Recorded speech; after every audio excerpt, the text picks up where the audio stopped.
नमस्कार, मी कुमारी युगंधरा हिराकांत खावलकर, इयत्ता 6. आज लोकमान्य बाळ गंगाधर टिळक यांची जयंती. या जयंतीनिमित्त प्रथम त्यांच्या प्रतिमेस अभिवादन करून मी लोकमान्य टिळकांबद्दल 2 शब्द बोलणार आहे. लोकमान्य टिळक हे भारतीय स्वातंत्र्य लढ्यातील थोर स्वातंत्र्यवीर, क्रांतिकारी, देशभक्त, शिक्षक, संपादक व लेखक होते. त्यांचा जन्म 23 जुलै 1856 रोजी रत्नागिरी जिल्ह्यातील चिखली या गावी झाला. त्यांचे पूर्ण नाव बाळ गंगाधर टिळक असे होते. आत्मविश्वास आणि निर्भीडपणा हे गुण त्यांच्या ठायी होते.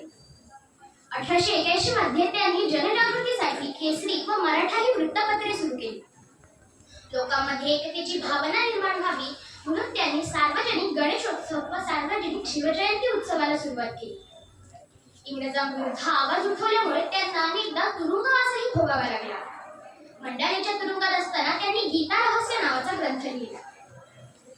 बाळ लहानपणापासूनच हुशार व जिद्दी होता. एकदा गंगाधर पंत एक पुस्तक वाचत होते. बाळाला वाटले आपणही ते पुस्तक वाचावे.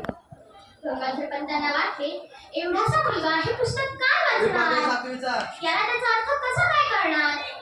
त्यांनी ठरवले बाळची परीक्षा घ्यायची. ते बाळाला म्हणाले, हे बघ बाळ, मी तुला हे पुस्तक देईन, पण एका अटीवर. मी तुला एक गणित घालतो, ते जर तू सोडवून दाखवलंस तरच तुला हे पुस्तक मिळेल. बाळ लगेच तयार झाला. त्याने पाटी पेन्सिल घेतली. अख्खी दुपार त्याने ते गणित सोडवण्यात घालवली आणि मोठ्या जिद्दीने ते अवघड गणित सोडवून दाखवले. गंगाधर पंतांना ते पुस्तक देणे भाग पडले.